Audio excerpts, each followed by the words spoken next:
So hot. What's going on, everybody? Welcome to the Dynasty Warzone podcast, the People's Dynasty podcast. Today, we are going to go over Week 6, stock up, stock down across the NFL, games that got played. And I am Kevin Smick, filling in for Memphis Young, who is on vacation. And I am joined by, as you know him, as the man with the power and the man with the power, Jerry Sinclair. How we doing there, buddy?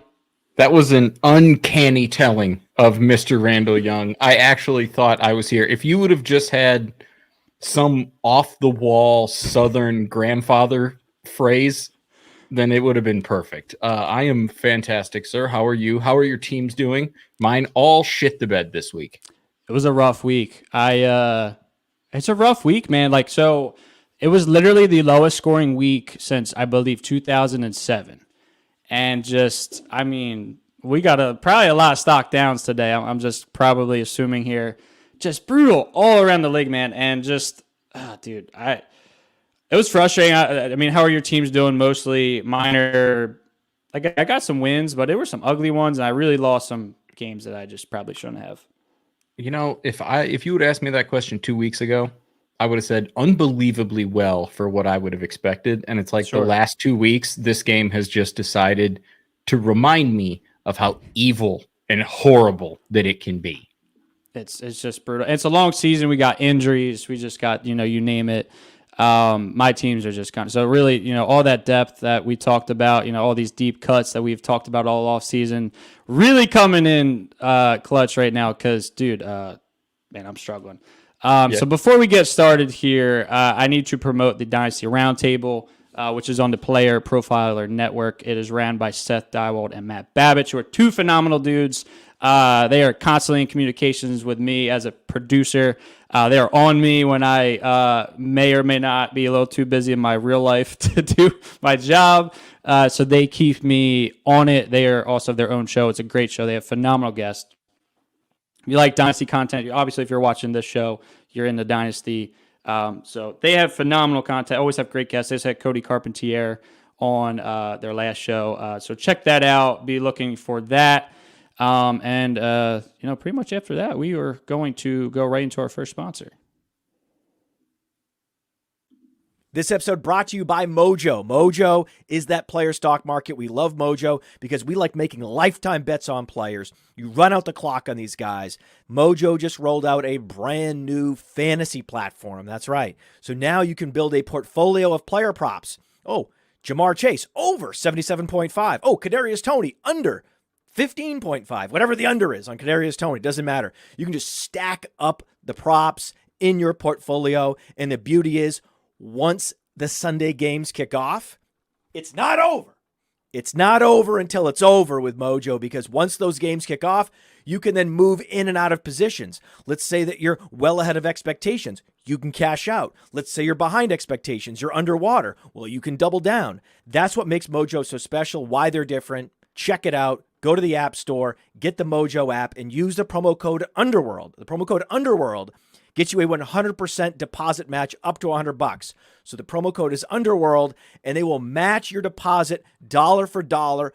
Go to Mojo, start building your portfolio, and then during the games, you can be a fantasy day trader. Woo. God love the Podfather. As we always talk about, just an absolutely incredible, he probably was an actor at some point, just probably one take. I've heard he does those in one takes. It's just incredible work by him. So we don't have a good people, bad tweets today. Memphis plays the Dana White drop. So I would like to bring up something, though, that kind of just to, we got Jerry here. So I want some advice from Jerry here. So I commissioned. So you want to get worse. Got it. Yes, absolutely. That's exactly what I'm saying here. So I run the league. It is a home league, mind you, not like the Patreon leagues that we have on the Dynasty Warzone, which are the best leagues out there possible, which is now a nice solid plug right now. Join the Patreon for Dynasty Warzone.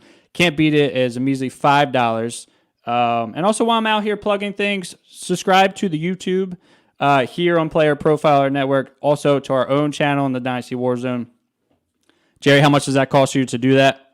Not a damn thing, buddy. It is $0. So yeah, anyway, I would like to bring you up to my league, and this is basically my good people, bad tweets. So I'm struggling with, so there was a trade in the league. I'm not going to mention any names, but it is like I said, a home league. So a lot of people, there's a couple of guys that are not really good at Dynasty or play many leagues. Some are hardcore like myself. So it's a weird mix. There was a trade that went down. The team that is 1-5 traded Alexander Mattison and a 3rd-round pick. For a 2nd-round pick. So actually, it happened to be the guy who was getting Alexander Mattison. It was both of his picks. So it is going to be a full round of a movement.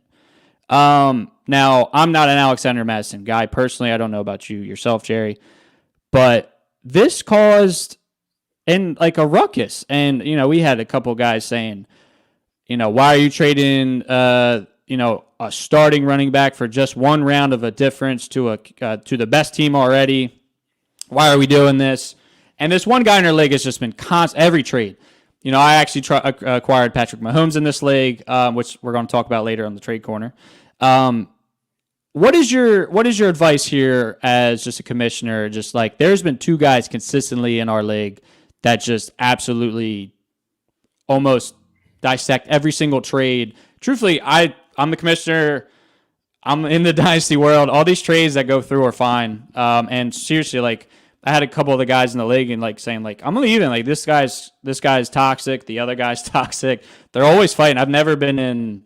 I committed in 5 leagues. This is the only one I ever had problems with, and it's mostly people that actually I don't know. It's kind of like my friend has 6 people, and then it's my other 6 friends. And anyway, I'll let you go from there. See. I was going to ask how long they have played and how close you are friends, because I got friends that will dissect every trade and they'll just call them all shit just on the players that they don't like and that they or not even the players themselves, the humans that are playing fantasy football. We just like to talk shit to certain ones of our team members, and so we eviscerate them with every trade. But if you don't know them, I mean, that makes it tougher, right? Yeah, because if you're killing the vibe of my league with this, because that's not a bad trade. No. Let's look at what this unbelievable great starting running back has done. 18 carries for 44 yards, 8 carries for 26 yards. Oh, he had 17 for 95, but right. Let's see, he scored 2 touchdowns this year. What are we talking about? They're exactly. Did he sell a little light? Maybe. I mean, depending on the person, but they're a contender. They should try and buy a running back like that for draft capital. And the person that is 1-5 should try and trade a running back that has an extremely volatile future ahead of them, if they even have a future ahead of them, right? For draft picks. I don't see an issue with it. I'm in a lot of leagues. I've done them for almost a decade. So if you accumulate all of those seasons, I got damn near a century of it. And I have seen 500 trades that are worse than that trade. Sure. And let people play how they want to play. This person is trading draft capital for Alexander Mattison, who may be worth a wet sock in about 6 months. And then you're better off because they don't have the draft capital and they have Alexander Mattison sitting on their bench who doesn't have a job. It's like the person that has Leonard Fournette in your league right now, because somebody does. He's just sitting on your bench. And if you had done that exact trade last year, that person probably would have complained about it then. Let people play. He's making a short-term move so that he can try and get himself over the top. That's literally what we do in this game. We have a bad Vikings team that just lost Justin Jefferson, that barely beat the Bears, that just acquired Cam Akers, so who knows if they ramp him up later. Alexander Mattison isn't even really that talented analytically. He's always been a pretty poor performer when it comes to yards per carry. Yep. To be honest with you, and that's what one of the guys in the league was texting me, like just let people do moves. How are you supposed to get better? What is that 1-5 guy? What does Alexander Mattison do for him? He has a short-term window. Okay, maybe he has a great next few weeks or in the rest of the season. Mm-hmm. They're probably going to move on from him after the season. That's up for grabs, but still, he's not like a younger guy. And I could go on for a while, but it's been a problem all year, and that was my version of good people bad tweets this week. I'm in a league with a bunch of guys that I have no idea who they are. And like nine or 10 of them have always been absolutely awesome. I actually love that league. Never met any of those guys. Yeah, sure. And like, it's one of the few leagues that I like really, truly love. And there's always like one guy that's just an annoying little shit. And luckily we've sort of, a trade like that'll happen and he'll throw the biggest hissy fit. Like this, it was this rookie season. Somebody took the whole 24 hours to make their pick. Whatever. I mean, they were shopping it. It's not like they were just not paying attention. They were literally actively saying they were going to take time because they wanted to trade and they were rebuilding, yada, yada, yada. This guy threw a fucking hissy fit. And then everybody started to be like, well, now I'm going to do it just to irk the guy. Like we weren't actually gonna. And he just, I quit. And we were like, good, perfect. And we got this new guy in and he's great. And the league's better for it. So, I mean, sometimes that just happens. And I am guessing you will go and you will meet that end also at some point with this guy. It's getting close. And this one is every trade he is analyzing like it's the worst trade in the world. I'm like, dude, well, like so the guy that's in first place literally reached out, hey, I need some running back help. So what does the 1-5 do as an active owner? He just sends out a trade offer. What happens? It gets accepted. Boom, you moved up to the second round. I mean, is it going to be the back end second round? Sure, but you moved up a whole round of capital in a really good 2024 draft class. To me, it's a no-brainer. We'll call it quits there. Let's move on from here. Let's get into stock up or stock down. You ready, Jerry? Yeah, buddy. Let's do it. So we're going to go game by game just like every week. This week, by-week teams were the Packers and the Steelers. They will fire it back up this week. So let's get started on Thursday night. We had the Broncos and the Chiefs. The Chiefs beat the Broncos for the 117th time in a row. Jerry, who is your stock up, stock down? I think mine is stock down Javonte Williams because I've got a lot of Javonte Williams and he is doing he's doing enough for me to be like, oh, he's getting enough work and he's getting like 60, 70 yards, which is cool. He doesn't ever score and he doesn't get me enough points to justify putting him in. But it's like, I don't want to get rid of him because if he has a 2-touchdown game, his value is going to increase. So I'm sort of just stuck in purgatory with him. Definitely stock down. He was one of the guys that I wanted to acquire cheaply off the injury this offseason. Has not worked out. Yeah, so I totally agree. I've been on record on this podcast saying I'm not a Javonte Williams guy. I got to bring it up since Memphis is not here.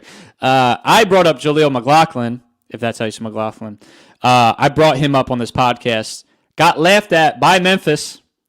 He was like, I don't care. I don't even know who that is. He was like, undrafted free agent, doesn't matter. Well, he's very relevant. I'm calling Memphis out. We'll see if he watches. I'll wait for a text. But Jaleel's very good. And this is my thing with rookie or with when you get a new coaching staff here. You hire Sean Payton. He did not draft Javonte Williams. No matter how much we all like Javonte Williams in college or currently and how much we think him and Michael Carter, whatever, in USC were good, Sean Payton didn't have anything to do with him. He just inherited him. So I always get scared when new coaching staffs take over. And basically, like what I probably will predict here is they're probably going to go get their own guy in the next class. Yeah. Jaleel is basically, his project. You always get to look smart when you get the, hey, here's this rookie guy to get thrown out there, undrafted, I'm making him look good. And he is good. He looks lightning out there. So, yeah, I'm not really excited about my Javonte Williams shares. I did just sell him for a 25 first 2 weeks ago. I was in a Patreon league, actually, and Josh Downs, actually. So that was very thrilled with that trade. Mine is Rashee Rice, stock up. Okay. I wrote this down before. We can get into some news here while we're with the Chiefs. They just reacquired, I guess you could say, is Mecole Hardman today for like a late draft round swap. I don't think it's too relevant. They have pretty much Marquez Valdez-Scantling and has just not been good as just at all. Him and actually Sky Moore they both have been pretty horrendous per route run. I'm pretty sure yards per route run have been horrendous. So which why I have Rashee Rice stock up. He's 4 for 72 with 4 targets. Not super exciting, but he's slowly gotten better each week. I think he's getting a rapport there. I will say I think he has the highest drop rate maybe in the NFL, but I think if he can kind of clean that up, he is a rookie. You are on, the team with the best quarterback in the NFL. I like Rashee Rice. Moving on here. Ravens at Titans. Jerry, what we got here? You know what? I'm doing your guy, so you go ahead and you just say who you got, because mine would be the same. Yeah, so I got stock down Mark Andrews, and this is my guy. I have Mark Andrews in my main dynasty league, my prize possession dynasty league. He is my tight end. I have him in Lamar stack. It's great, but it hasn't been that great. I have him all over in redraft, and I'm worried about him. Basically, what I personally am seeing with my own eyes, with Zay Flowers there, basically all these easy emergency dump passes are now turning into just Zay Flowers short routes.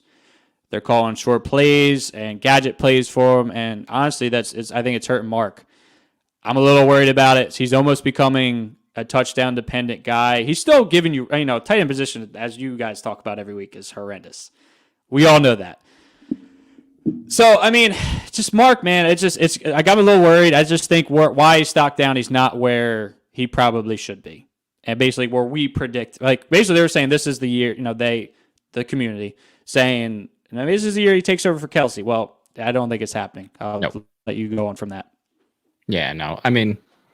He's still probably where he was, tight end 3-ish, 4-ish, 5-ish in there. Right. It isn't fun. Because if you're playing him and you see the points week in and week out, it's a low number that pisses you off, and you blame it for your losses, which does not make anybody feel good. I'm with you. The only other thing that I would mention from this game is DeAndre Hopkins is cooked, which we already sort of knew, but just it needs to be reiterated. It's bad. It is really bad. I would just like to mention here, just for people who might be contending, Nelson Aguilar is the wide receiver 2 there. I don't know if that's a good thing, bad thing, but he is playing. Probably not a good thing. It's probably not, but just throwing it out there for anybody, just pay attention to that. While we were talking about the Titans, I was going to have stocked up Will Levis, but they have a bye week.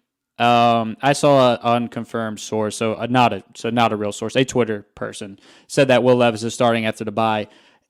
Ryan Tannehill re-injured the same ankle he had surgery on, so I don't know how that is going to go. But yeah, maybe Will Levis time. It's definitely not Malik Willis time. No, it should not be, because he looked putrid. Yes, he did. Anyway, moving on from that game. That was a pretty rough game in London. So we have Panthers at Dolphins. Jerry, go ahead and lead us off here. Adam Thielen. He's been an animal. He's 33, which I make it sound old, even though that's younger than me. But dude's been an animal. There's nothing. He is absolutely the cheapest elite wide receiver that you could buy currently, and in the offseason, he's gotten more expensive as he scores more points. Randy in the offseason was saying, trade a third, trade a fourth, get Adam Thielen. And I sort of thought he was crazy, because I thought he was going to be cooked for sure. Yep. Dude's an animal. I don't know what else to say. He has been absolutely insane. If you can trade a second for him and you're a contender, I think that's worth it. Do you know what wide receiver number he is right now? Probably 6 or 7. 3. He is a wide receiver 3. There's some bye weeks in there. 4. Yeah, still. I don't even think that matters, because he's had 400-yard games. In 4 of the last 5, I think he scored. I know, because I feel like I go against him every single damn week. It's even more impressive. He had 3 points week 1 and 2 targets. So basically, he is doing all that with that in there. So just bake that in there. He's had 9 targets, 14, 8, 13, and 13. And we've had 3 11 reception games, 4 touchdowns in his last 5. Adam Thielen, my God. I almost traded him just because in the offseason in a contending league. And I'm glad I did not. I was going to say, I wouldn't have minded if you did. And I would have been wrong with you.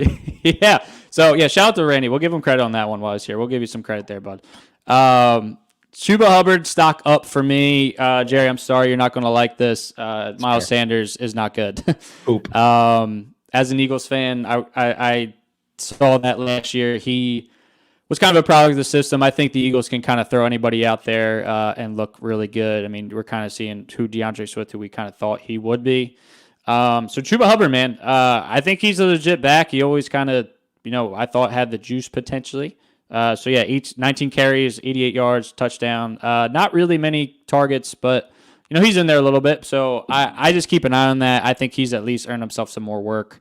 And yeah, we'll see from that. Going to the next game, we have Saints at Texans. I have stock down on Dameon Pierce. Yeah. I can't say I was ever on Dameon Pierce, but he was going fifth roundish, round 60th overall, maybe some even higher, like fourth round in redraft. He's just not good. I just think, and what scares me in the future, just for a dynasty value, is he a third day pick it's 3-day pick? Pierce, yeah, he was fourth rounder, right? Yeah, so doesn't have draft capital to back that up. Podfather is always talking about that. Day 3 picks, man, just they move on like crazy. So there's no draft capital backing that up. We have 13 carries for 34 yards, 0 targets, and 2.9 yards per carry on the year. Just not what you like to see. And this is even in the game that they won. Yeah, I mean, Devin Singletary wasn't great, and he made him look exponentially worse. They split carries 50-50 for the most part. Longest run was 8 yards. It's just not looking good. If you're not getting any passing work, that's just kind of the killer. So anyway, yours. Stock up's going to be Nico Collins. Yeah. He's a guy I have sold a roller coastered on as a Michigan Wolverine. I hated him for the longest time. Sure. Super nice guy though. Used to come into my work all the time. Doesn't like tomatoes. That's cool. That's a dynasty inside information. Does not only on this podcast you're going to get this information. And then so I was in on him a little bit. Then I thought he was going to be the guy in Houston. Then he never did anything, and so it's like every time I have ever said something about him, he's done the opposite. So now that I say stock up, he is almost certainly for the next month to do absolutely nothing. 200-yard games, 280-yard games, getting a lot of the targets. I mean, it's going to be a roller coaster, but he's the guy. I was thinking it was going to be John Mechie, and John Mechie does not exist in that offense. It has been Nico. CJ Stroud has been good. Yeah. You got the bye week. Maybe there's a shot you can go for him. Still pretty cheap. I think he's going to be a nice guy to throw in for your bye week fill-ins. He has been good every other week. So I don't know if the bye week this week then kind of counts as his week off. He's had hopefully. Huge. So we had 27, 5, 35, 6, 15 points. So maybe the bye week counts on that. Maybe he goes off against Carolina. Good chance there. Nico Collins, smash, man. He's been your least. I think you're confident when you start him, which is at least so. And your at least probably going to get something. It probably gets even better as the year goes along, I would think. Last game here before we give it a little break here is Commanders at Falcons. Jerry, go ahead. Who is yours? Mine's going to be the same guy that you have. It's Jahan Dotson. But there are no words to be spoken for what is happening there. I mean, granted, I know the quarterback situation isn't great, even though St. Paul's been fine. Jahan Dotson is just he has not existed. Oh, it's really crazy, honestly.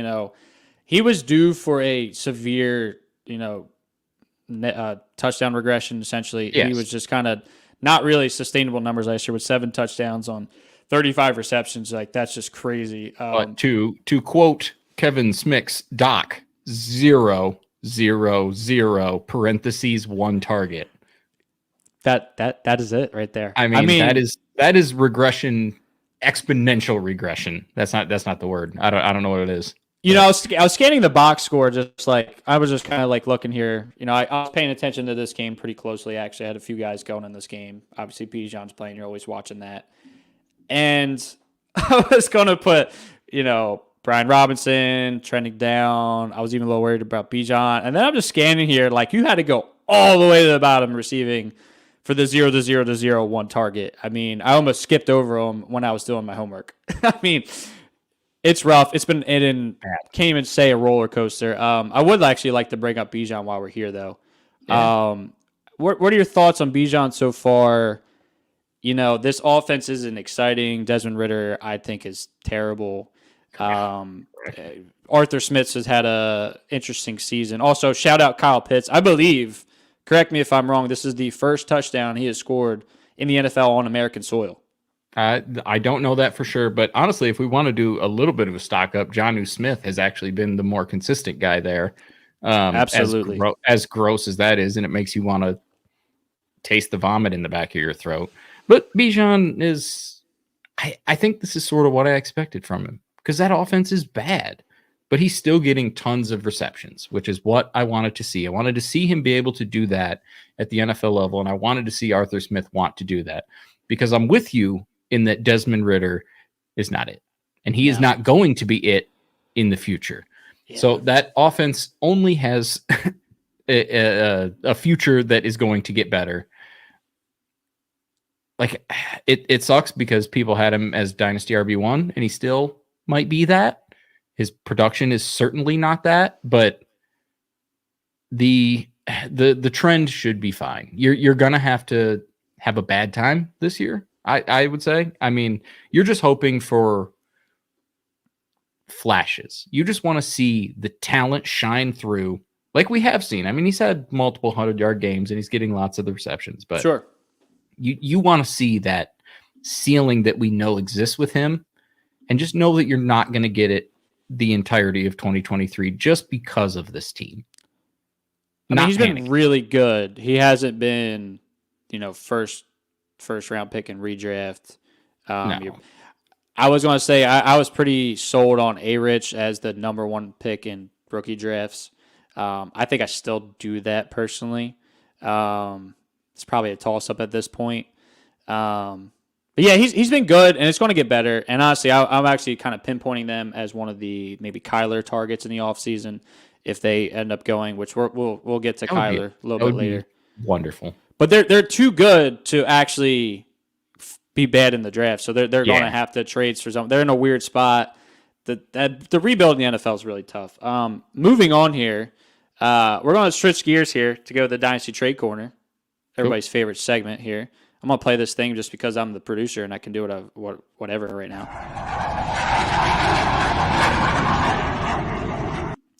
That's my segue into Dynasty Trade Corner.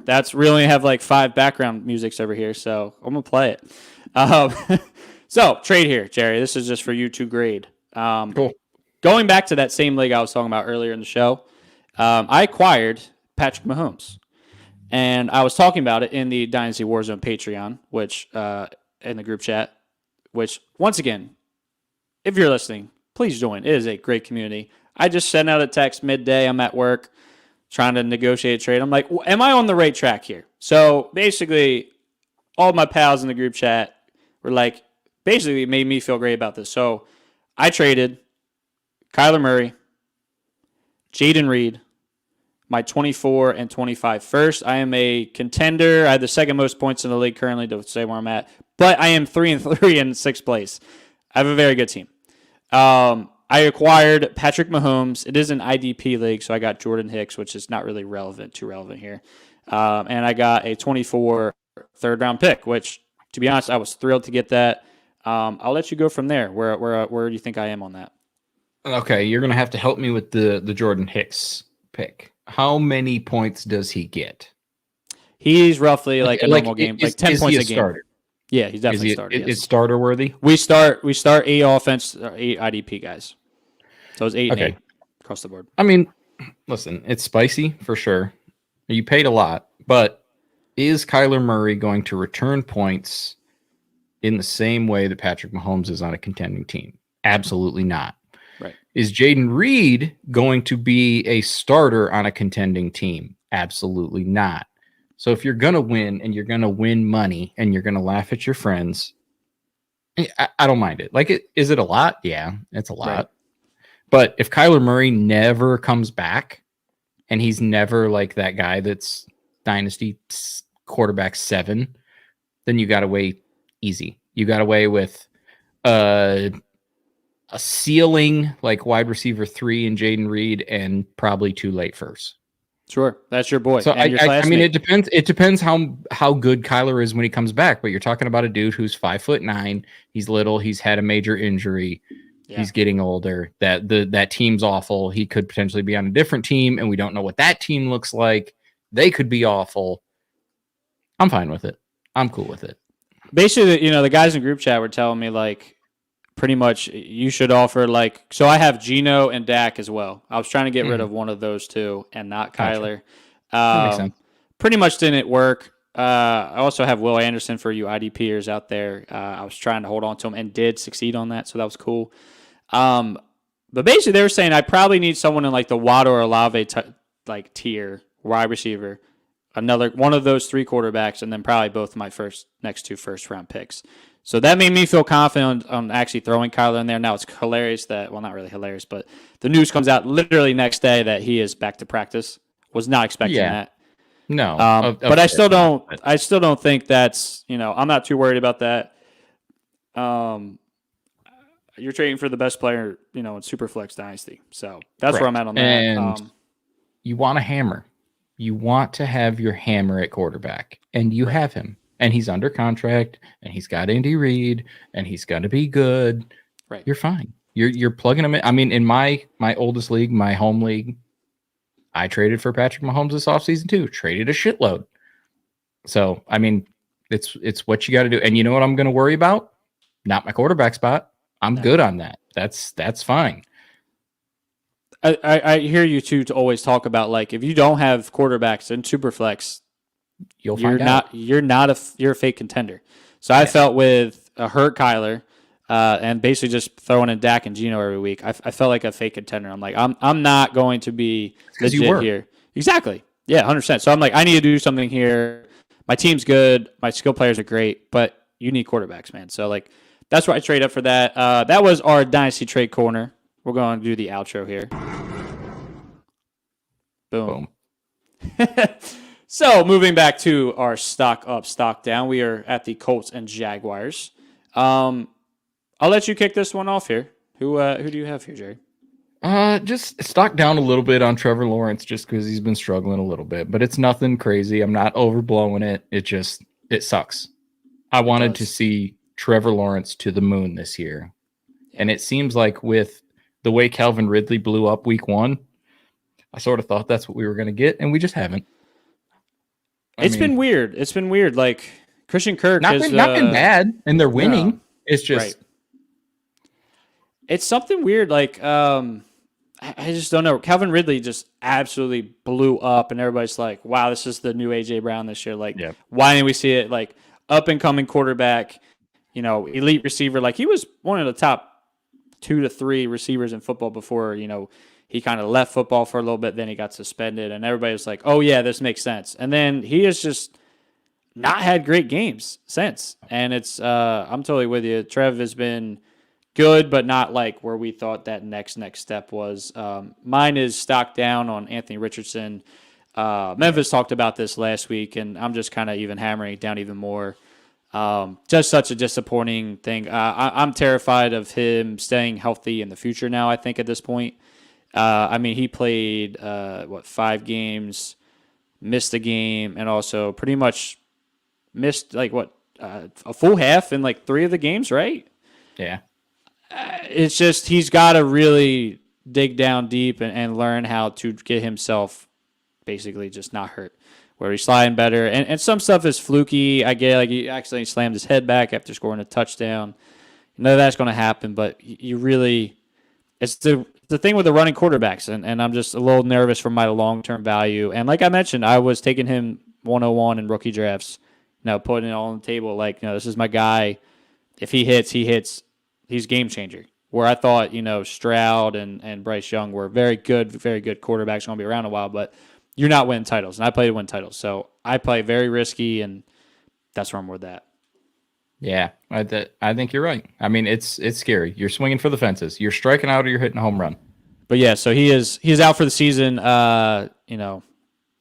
Basically having season-ending shoulder surgery. That's also not good. Throwing shoulder. So hope the best for A-Rich, but I'm a little worried about my shares going forward. Seahawks to Bengals. I have stock down on Zach Charbonnet. Everybody was very excited over him over the offseason. Just hasn't shown you anything yet. Truthfully, he is. It's not a two-headed monster. It's a handcuff situation here, and that's not what we want. That's not what we drafted in the summer. He had Walker had a season high 90.5 running back rush share. So it's even trending the wrong way. Sometimes with rookies, as you know, they just kind of get worked in as the season goes. He had 2 carries for 5 yards and just 2 targets. So basically, you're just kind of waiting until Kenneth Walker misses a game. He hasn't been always the most consistently healthy player, so there's that going for you. But he's a handcuff, and that's not, I don't think, what everybody thought. I mean, there's also a chance that maybe he even were to take over, but I'll let you go from there. No, Kenneth Walker is a dog, and he's an animal, and Zach Charbonnet is his backup, like you said. My guy's going to be Jackson Smith and Jigba, though. Yeah. He's had 3 games under 15 yards receiving. Gross. I mean, he had his best game, 4 receptions, 48 yards in this last game against Cincinnati. It's just not been good. And if you drafted him at 103 to 106, you are salty about it. There's nothing else to say about that. I mean, granted, even DK Metcalf hasn't been awesome. No.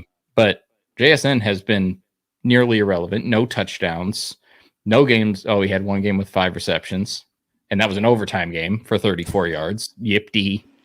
It's gross. So it's got to be stocked down. I mean, you're not tanking it because he's a great talent, but ew. Yeah, man, it's just disappointing. I think we all as a community undersold the possibilities of like a lot of target competition there. And like, Tyler Lockett, DK Metcalf, still phenomenal. Both of them. Never miss a step. I guess we just maybe didn't count that in or didn't bake that in. We just were like, number 1 receiver drafted. We all loved him in college. He's a stud. And also he hasn't been able to stay healthy for the whole year. He's been okay lately, but we'll worry about that a little bit going forward. Anyway, moving on. Vikings at Bears. Go ahead, Jerry.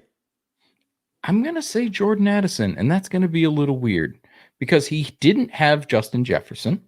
You played against the Bears, who are not it, and he scored the touchdown, which was cool, but he really didn't change anything, really. I mean, even the touchdown was mostly Kirk Cousins. I am excited to see what he can do with Justin Jefferson out going forward, but the first example of it just did not get me.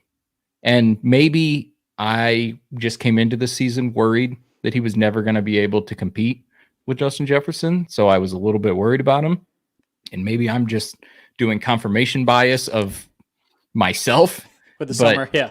Yeah, but it was just, Right. It was not really what I wanted. Like if there was ever a situation where you thought Jordan Addison was going to show you exactly why you took him at 106 or 107 or whenever you took him, it was going to be against the Bears. It was going to be when Justin Jefferson was out, and he didn't really deliver. You got lucky that he got into the end zone. Right. And if he doesn't, you're not thrilled with he had 3 for 28 with the touchdown. Yeah. So you're really not happy if he doesn't get in the end zone. Like you said, he made it work, but for sure. That was definitely, he has a huge opportunity in front of him to kind of see if he can be an alpha. We'll see how that goes. Their whole offense struggled without JJ, man.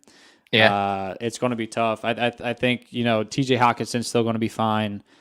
KJ's so good. I like KJ. Better days are, he's actually from right where I'm from in Michigan. Oh, sweet. But Jordan Addison is going to be fine. It just, it's like that Bijan thing. Like I want to see flashes of the ceiling, and the opportunity is there for him to show me the ceiling.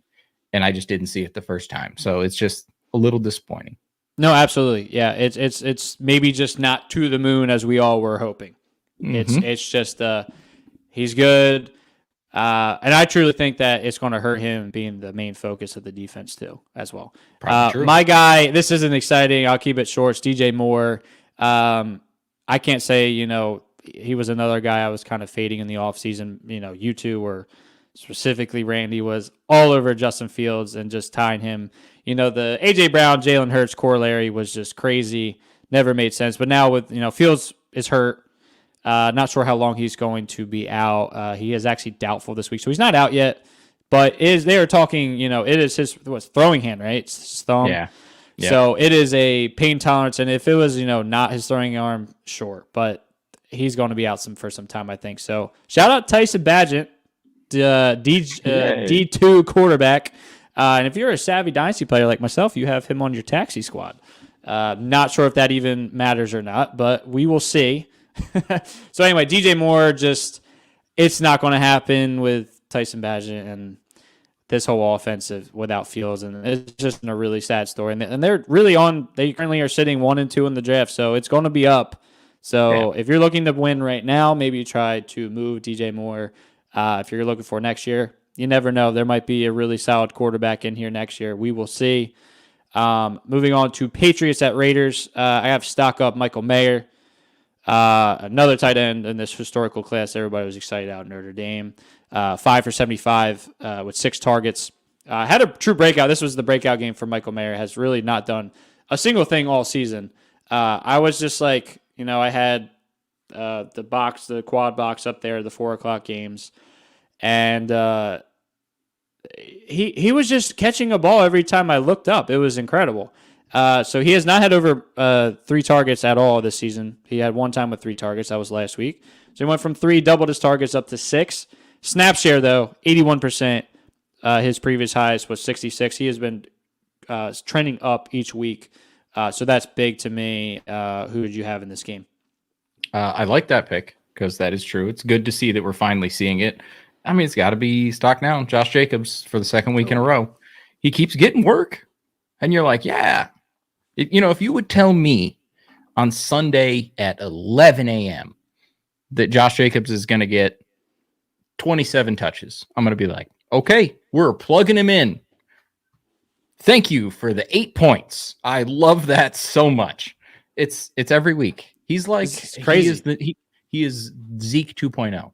He's getting tons of work, or like Najee, like getting the workload, not doing anything with it. So, and that sucks. Yeah, when you're getting, and what's nuts too is we're getting targets. He has had over 5 targets every game this year, but week 1. Mm-hmm. And he has only broke 20 points once. We do have a 19.9 in there. But like you said, he had 25 carries. And he got you 11.3 points in full point PPR. He had 5 and with like you said, beginning of the Sunday, you're like 25 carries and 5 targets, right?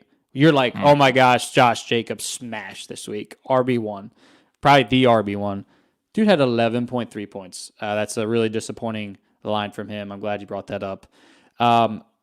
Moving on here, we have 49ers at the Browns. Jerry? Who do I go with in this one? It's probably got to be CMC, right? Like get the stock down. I mean, not a ton, right? It seems like he's not going to be done for a long time, but this is what you worried about. We saw it for 2 years. He came back. He's done okay. It's starting. And these are soft tissue things, which I am not a doctor, nor am I even slightly qualified to talk on that stuff. But what I do know is that they are a pain in the ass, because once you get into your 30s and older, all of them hurt. And I know that just from getting out of bed, and I don't get hit by superhumans as for a living. So it's not crazy. You're still happy if you have him and you're holding on, and you're going to, when he comes back in the playoffs, you're going to win and it's going to be great for you. It's just, this is exactly the worry that we had paying up for him at his cost and drafting him as high as you did at his cost, because this is a possibility. It's brutal because when he's there, he is hands down the best player in fantasy. Yep. Maybe Tyreek Hill. Maybe. And just, it's just absolute lock. You don't even, 15 straight games with a touchdown. Dude is out of this world. Yeah, it's just incredible. So, yeah, it's just, it kind of sucks because he gets your hopes up, and then when you need him to get close to the playoffs, like he literally killed my dynasty season in my main league. I should have won a title actually, and I just couldn't come back with losing him and Cooper Kupp on the same. You have those two guys on the same team, and right, and just you can't have you can have as many handcuffs as you want and all the depth in the world, and you are not going to come back from losing those two guys, no matter how good your team is. So it's very disappointing, and as actually 2 home league owners, I have 2 CMCs. It's not the best situation right now, which leads me into my stock up, which is Jordan Mason. You might say, oh, why? Why Elijah Mitchell's back? Well, Elijah Mitchell hasn't been able to stay healthy. And Elijah Mitchell also has not been good this year and also has not really ever been proven to stay healthy. So I'm a big Jordan Mason guy. He runs really hard. I think he's a really good running back. Kind of ran all over Dallas when it was already a blowout a couple weeks ago. Filled in very nicely. So he's had a touchdown in his last 2 games, and I'm not even just going off of that. Like I genuinely think Jordan Mason is good and fits their scheme very well. So I'm all in on Jordan Mason right now. I think he's a sneaky pickup. He was available in a couple of Dynasty leagues I was in, which, I mean. Thank you. So he's cheap. So, I mean, that's what I'm getting at. Like, I think people are looking at Elijah Mitchell, and maybe also CMC still has the projection next to him in the box score because he's actually potentially playing on Monday night, but I'll believe that when I see it. I'm really liking Jordan Mason, and truthfully, I think they're going to have to ramp back down CMC's work, truthfully, just because, I think they're going to need a second guy with him anyway. They can't be giving him like 20 to 30 touches a game, so I kind of think that basically this is kind of going to be I'm saying he has value regardless anyway, so Christian McCaffrey, he strained his oblique. He's questionable this week. That leads us perfectly into our next ad, which is the Injury Finder app through Player Profiler. Hey, you're in your fantasy draft and someone says, hey, that guy's injury prone. I don't want him. And you're like, I don't know. I don't think you can predict injuries. Well, guess what? Now you can. Injury proneness is real. At Player Profiler, we have the data on these players, and it's all in the Injury Finder app. Their injury track record back through time, exactly where they were injured, how severe it is. We look at the BMI data, and we crunch it all together, and we give you probabilities that a player will miss multiple games this NFL season, as well as the complete database of NFL injuries and the ability to compare 2 players and look at their injury track record. The Injury Finder is powerful, and it's only $5. If it's worth it to have that peace of mind when you're drafting, go get it. That was just perfect. Christian McCaffrey talked just right into that. Sometimes it just works out for the layup and alley-oop. He even had a picture of Baker Mayfield, which is the next game we're going to talk about. It's almost like this was planned, and he doesn't even know it. It's almost like this was planned. It was actually. So we go Lions at the Buccaneers. Go ahead, Jerry. What do we got there? I think this is your game. This actually, you know what? Yes. Have the floor. Go Lions. No. Here. As far as the stock goes, I'm just going to go slightly down on Mike Evans. It seemed like he was going to have a resurgence, right? He scored a touchdown in the first 3 games and everything was wonderful. And you look at the last couple of weeks and it's been under 50 yards, no touchdowns. He got a lot of targets against the Lions. They needed it because the Lions were prison sexing them as their God, it's wonderful. Which sucks because of course in my redraft league I have Mike Evans as my flex, so that was not enjoyable for me to sort of root for him. But yeah, he's gonna have weeks where he's gonna be awesome, and then he's gonna have weeks where he does this. But he's getting older. That offense isn't great by the 6 points they scored against the Lions. Yeah. So there's also going to be a lot of headaches. As far as the game itself, I am so excited. I have lived 35 years of my life, and the Detroit Lions have not won the division since 93. I was 5. I probably still peed the bed quite a bit then, and now I still may, but I usually do it after a few too many Oktoberfests. No doubt.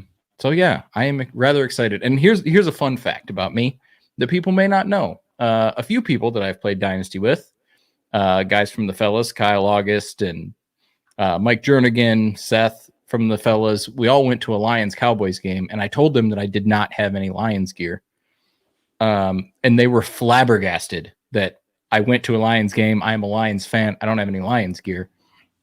But probably about 10 or 15 years ago, I decided that I was not going to support them financially in any way. And I was not going to buy anything until they either won a playoff game or they won the division. We are 5-1. The Packers are 2-3. I don't want to jinx anything, but it looks like the Honolulu Blue Gear is going to be coming soon enough. But to this day, I don't own anything Lions. I'm not even a baseball fan, and I have a Detroit Tigers hat literally on my head right now. And I love the Lions, and I own nothing.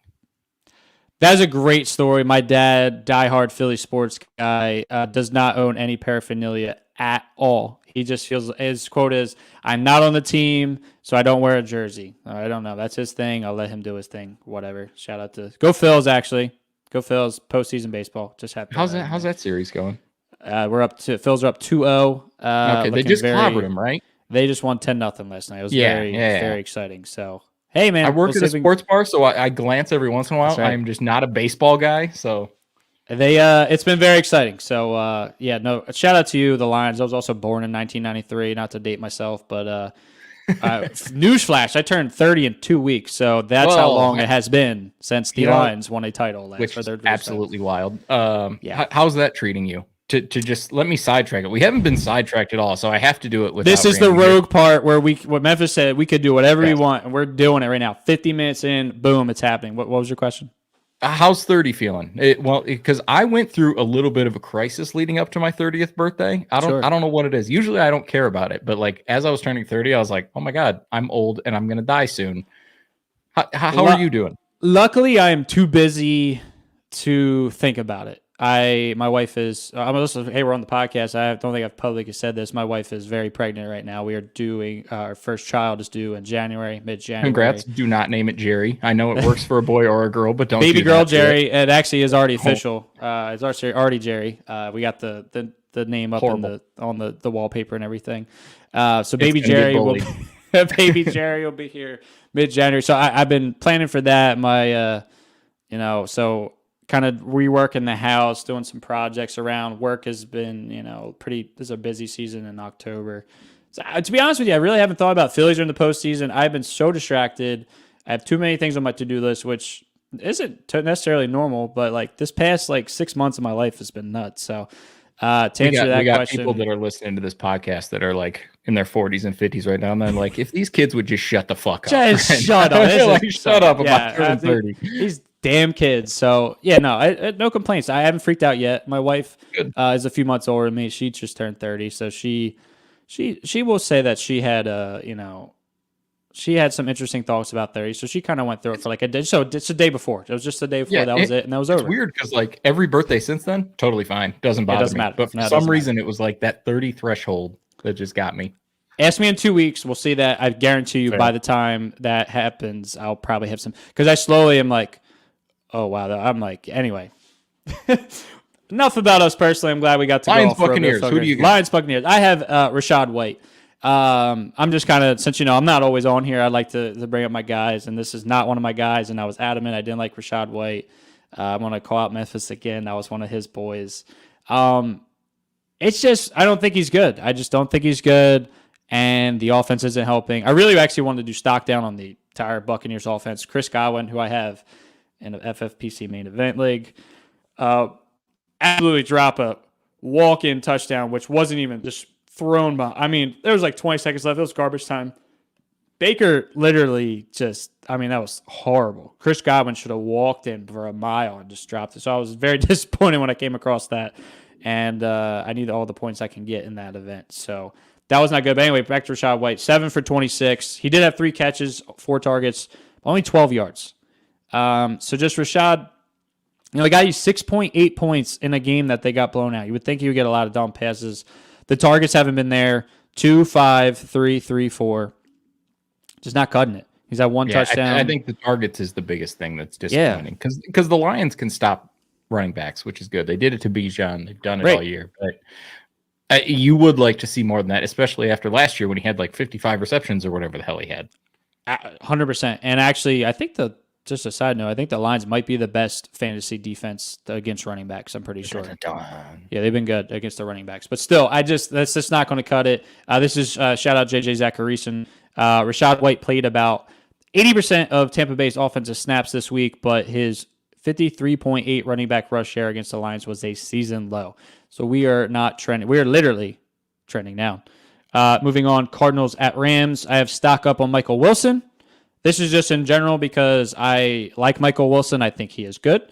He didn't have the greatest game, but he had 3 catches for 62 yards on 4 targets. This is more that Kyler Murray could be back by week 8. He is back at practice, which, like I kind of mentioned earlier, I did not see this coming, to be honest with you. I thought they were going to go all in on the tank. appears they are not.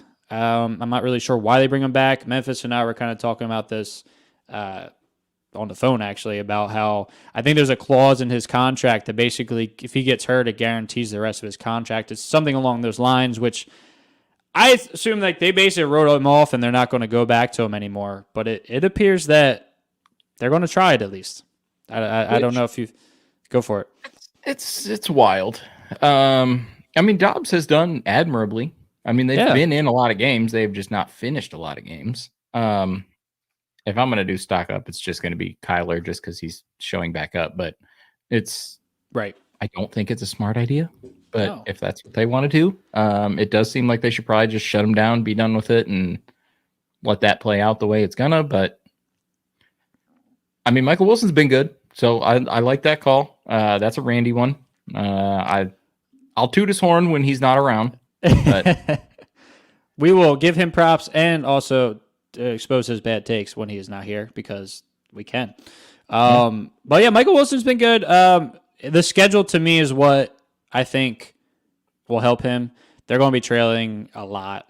They have Seattle, Baltimore, Cleveland, Atlanta. That Atlanta might be a little different, but pretty much the rest of his schedule minus San Francisco one time. And I say that as he had his best game, 26.6 points against San Francisco. They got a good schedule, and I think you can kind of confidently plug him in there in some, like, start 10, start 11 leagues, or really even less, truthfully. Moving on to Eagles at Jets. Who do you have, Jerry? I mean, it's got to be the guy you have, Devonta Smith. I mean, I talked about Mike Evans earlier in my redraft league. I've got Devonta Smith in that league too. So the first 2 weeks, everything was looking good. Mike Evans was scoring. Devonta Smith was scoring. I was 3-0 and everything was cooking. And the last 2 weeks, guess what's happened, Kevin? I've gotten crapped on because they don't do anything. And it's upsetting. I mean, getting a lot of the looks. I just need some points, man. So, yeah, I wrote Devonta Smith on here, and it's tough. And this is more of he's a stud, but also as, do I have written in here? I thought, Player Profiler has him as wide receiver 9 in Dynasty. So just like the expectation there, and I just kind of wanted to bring this up when I was writing them down. Like, there's a lot of great wide receiver 2s, Jalen Waddle, T. Higgins, Devonta Smith, the obvious ones. Yeah. You're just never going to get consistency when they're not the guy.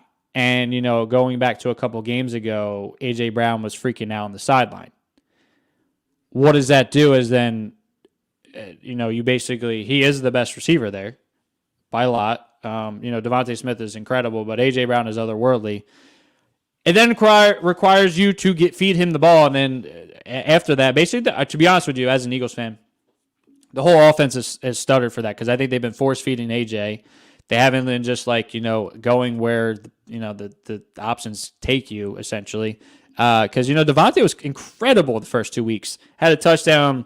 He had 17 points and then 24 points. And then you're like, oh, my gosh, this is incredible. Mm-hmm. They absolutely blitzed Tampa Bay. And then Washington had another solid week. And then he's been pretty much horrific the last 2 weeks. And he even had 11 targets last week. He actually had one of the worst drops I've ever seen him. He even, came clean on that. He was like, I don't know what happened there. It was really bad. But I'm just a little worried about him going forward. Talk about your team in general. Sure. There's a lot of dynasty relevant players on that team between Swift and Brown and Smith and Hurts.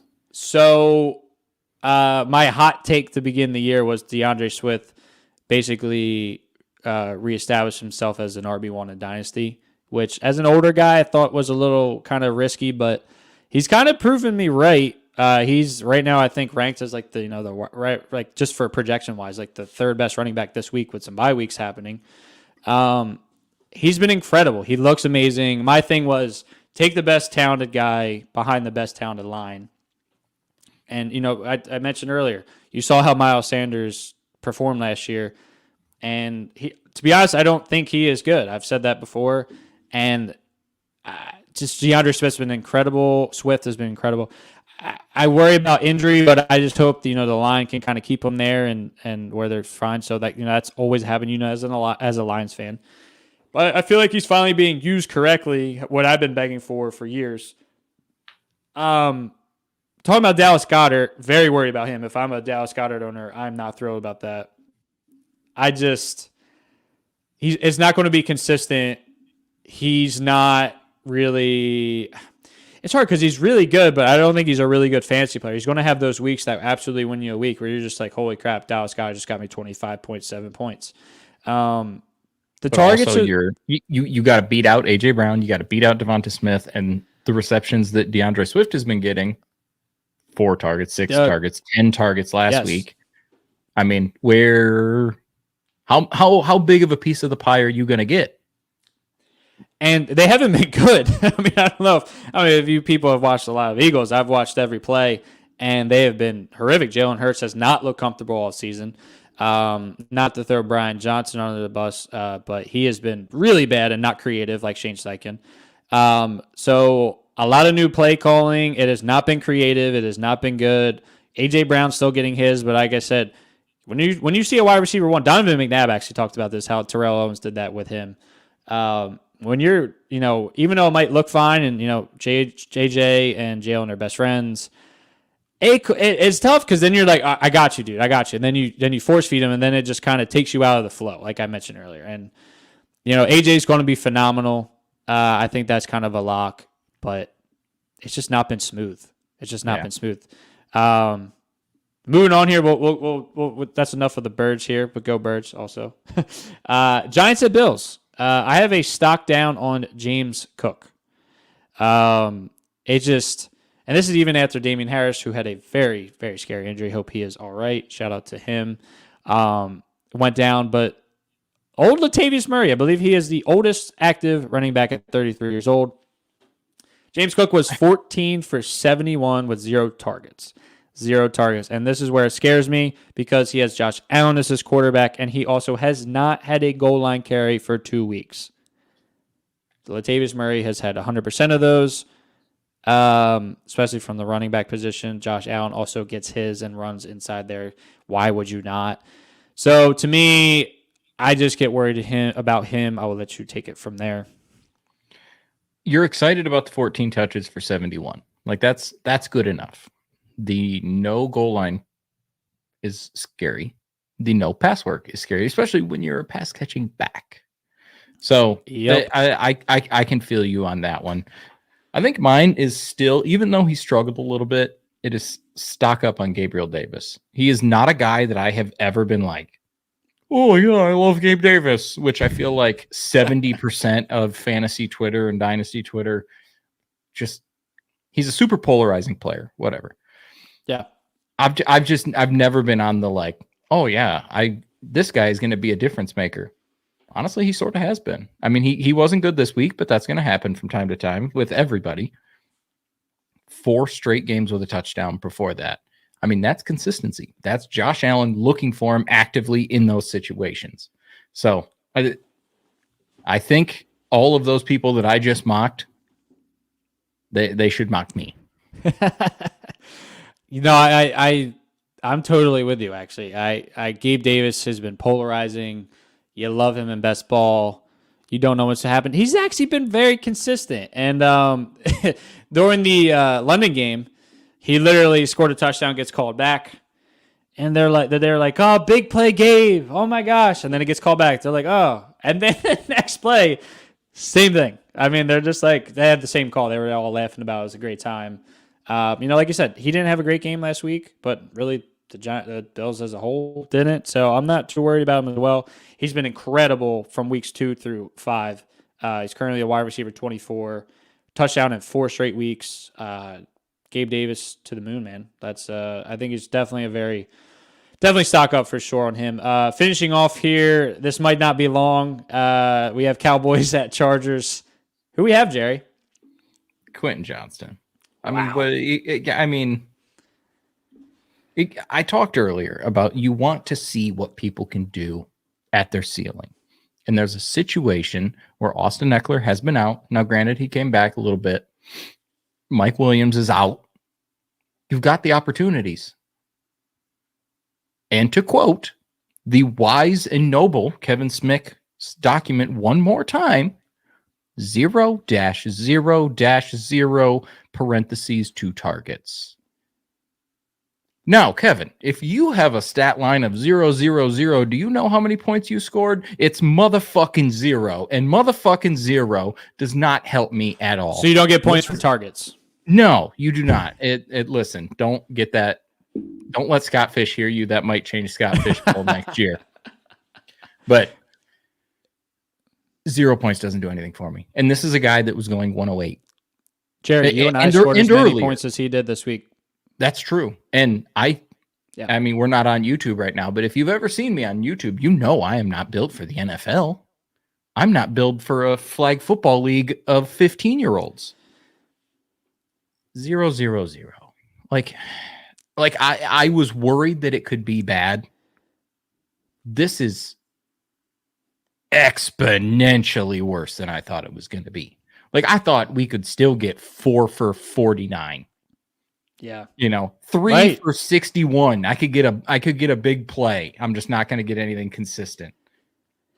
This is so much worse than everything Corey Davis ever did to me in the universe of disappointment.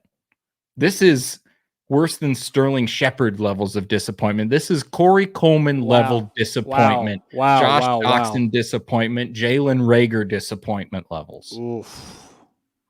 You don't want to be mentioned in the same breath of those guys you just listed there, Jerry. No.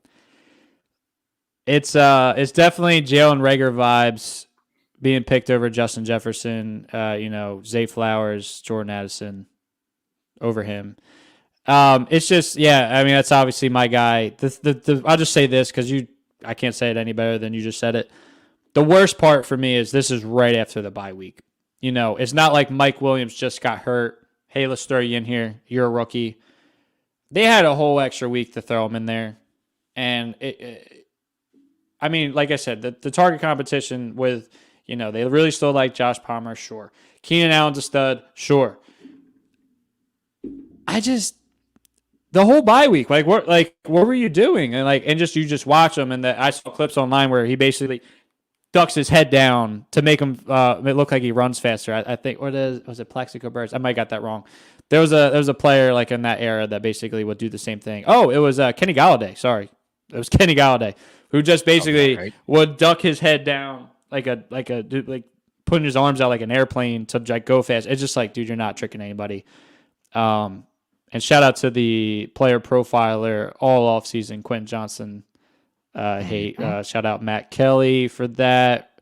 You boys might have hit that one again. That being said, that's the show, man. That was a good one too. That was a great one. I'm honored to be here as a guest co-host, whatever you want to call it. It's nice to be on this side. I'm enjoying it. Shout out to behind your window of doom. I know, absolutely. So shout out to Randy. He's out in Vegas. He's living his best life. He's having a great vacation with the wife and the missus. I think he's brought his son too. Having a good time. So shout out to him. Thanks for letting us do the show and trusting us while, as he said, Dad's not home. This could just go off the rails. We could have recorded a 4-hour show if we wanted. He would have been fine with it. Well, it does have to be done by a certain time. I got to get into John. But anyway, as just to kind of wrap things up here, subscribe on our YouTube, like I said earlier, both Player Profiler and the Dynasty Warzone YouTube channels. Also, subscribe both on the audio feed, whichever you get your podcast, Apple, Spotify, etc. And don't forget to support us. Patreon.com/the Dynasty Warzone. As Memphis always says, it keeps the lights on. Got to keep those lights on.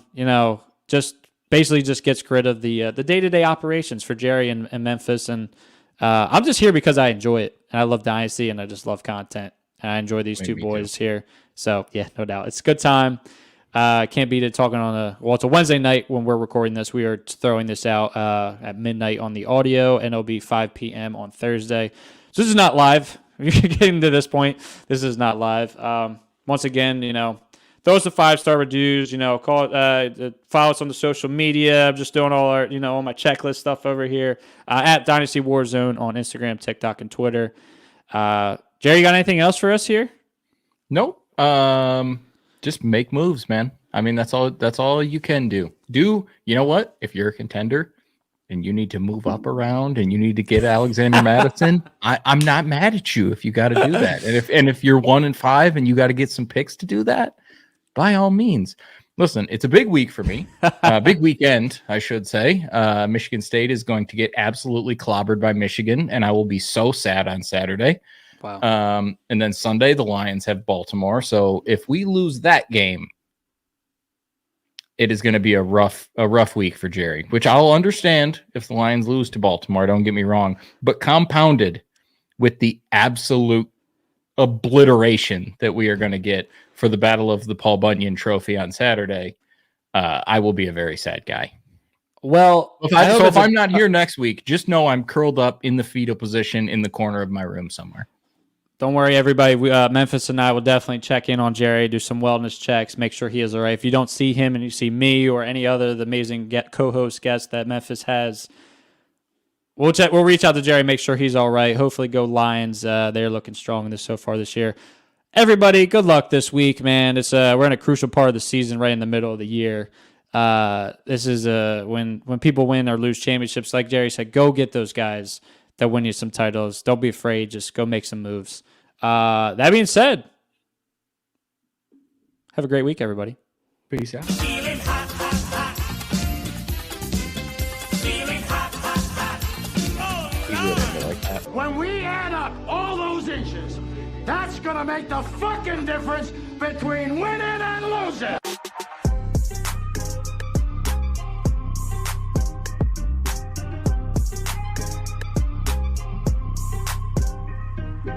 We won a game yesterday.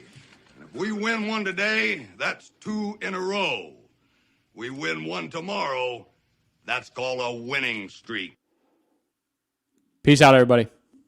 Hey, I want to take a moment to thank you for tuning in. It's important to me that all of our media be free. This is only possible because of you allowing a true independent sports media enterprise to thrive unlike any other in the business. So please subscribe to the All In Package to continue to make all of this possible, to ensure that all of our stats, information, data, content is available to you, especially you, the people that get the site and get the show.